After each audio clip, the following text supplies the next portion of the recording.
నేడు తెలంగాణ రాష్ట్ర దశాబ్ది ఉత్సవాల సందర్భంగా ఇక్కడ జెండావిష్కరణ కార్యక్రమం చేయడం జరిగింది. ఈనాటి కార్యక్రమం ముఖ్య అతిథిగా విచ్చేసినటువంటి హాస్టల్ హెచ్డబ్ల్యూ మేడం గారికి, అన్నలకు, తోటి మిత్రులకందరికీ తెలంగాణ ఆవిర్భావ దినోత్సవ శుభాకాంక్షలు.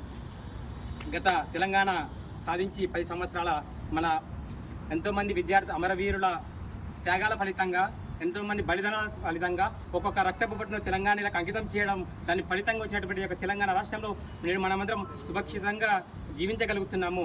మరి ఒకప్పుడు మరి తెలంగాణ భారతదేశంలో అనేక రాష్ట్రాలు ఉన్నాయి. మరి తెలంగాణ రాష్ట్రాన్ని మాత్రమే ఆంధ్ర పాలకుల నుండి తెలంగాణ సపరేట్ కావడానికి ఎన్నో ఉద్యమాలు, ధర్నాలు, ర్యాలీలు, రాజారోగాలు చేయాల్సినటువంటి అవసరం ఎందుకోసం వచ్చిందంటే, ఆనాడు భారతదేశాన్ని మొత్తం బ్రిటిష్ పాలకులు పరిపాలిస్తే ఒక హైదరాబాద్ రాష్ట్రాన్ని మాత్రం నిజాం పరిపాలించేవాళ్ళు. అయితే ఒక హైదరాబాద్ రాష్ట్రానికంటూ సపరేట్ మిలిటరీ ఉండేది, హైదరాబాద్ రాష్ట్రానికంటూ సపరేట్ కరెన్సీ ఉండేది.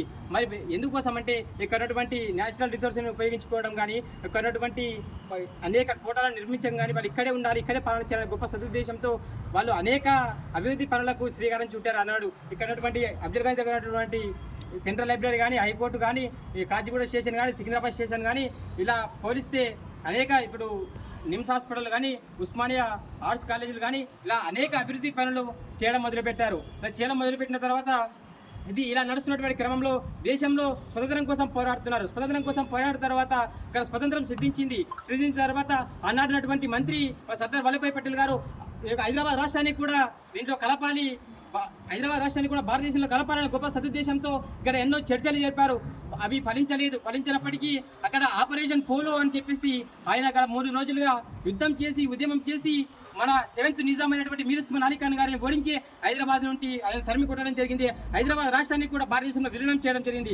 విలీనం చేసిన తర్వాత హైదరాబాద్ రాష్ట్రానికి మొదటి ముఖ్యమంత్రిగా ఆనాటినటువంటి ఒక సివిల్ సర్వెంట్ ఎంకే విలాడి అనే ఒక వ్యక్తిని సివిల్ సర్వెంట్ని ఒక ముఖ్యమంత్రిగా నియమించిన తర్వాత కొన్ని రోజులకి 1952 సంవత్సరంలో మొదటిసారిగా సాధారణ ఎన్నికలు జరిపినప్పుడు గురుల రామకృష్ణరావు గారిని హైదరాబాద్ రాష్ట్ర మొదటి ముఖ్యమంత్రిగా నియమించడం జరిగింది. ఇలా జరుగుతున్నటువంటి క్రమంలో మన ఒక ఎస్ఎంసి స్టేట్ రీఆర్గనైజేషన్ కమిటీ అని ఒక కమిటీ స్థాపించారు. దీనికి ముఖ్య ఉద్దేశం ఏమిటంటే భారతదేశంలో ఉన్నటువంటి వివిధ భాషలు మాట్లాడే వ్యక్తులను ఒక రాష్ట్రాల్లో కలపడం, వివిధ భాషలు మాట్లాడే వాళ్ళని ఒక రాష్ట్రంలో కలపాలని ఒక కమిటీ నియమించడం జరిగింది. అయితే కన్నడ మాట్లాడే వాళ్ళని మాత్రం మైసూరులో కలపడం, హైదరాబాద్లో ఉన్నటువంటి మరాఠీ మాట్లాడే వాళ్ళని మాత్రం బొంబాయిలో కలపడం చేశారు. కానీ తెలంగాణలో ఉన్నటువంటి హైదరాబాద్ రాష్ట్రంలో ఉన్నటువంటి తెలుగు మాట్లాడే వాళ్ళని మాత్రం ఆంధ్రప్రదేశ్లో కలపొద్దు అని చెప్పేసి ఆ యొక్క కమిటీ చెప్పింది. ఎందుకోసం కలపొద్దు అంటే, భారతదేశాన్ని మొత్తం బ్రిటిష్ వాళ్ళు పరిపాలిస్తే ఒక హైదరాబాద్ రాష్ట్రాన్ని మాత్రం నిజాంలు పరిపాలించారు. నిజాంలు పరిపాలించేటువంటి నేపథ్యంలో భారతదేశం బ్రిటిష్ వాళ్ళు వెళ్ళే క్రమంలో ఇక్కడ ఎన్నో సంస్కృతి సంప్రదాయాలను ఎన్నో చదువుకు సంబంధించి విషయాలు నేర్పించారు. కానీ మాత్రం చదువు కానీ ఇక్కడ పనిష్మెంట్ ఇవ్వడం కానివ్వండి, ఇలా ఒకటి కాదు ఇలా అనేక రకాలుగా అణిచివేతకు గురైనటువంటి హైదరాబాద్ రాష్ట్రాన్ని చెందదు అని చెప్పేసి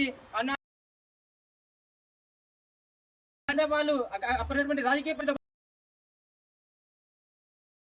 వల్ల ఎస్ఆర్సీ కమిటీ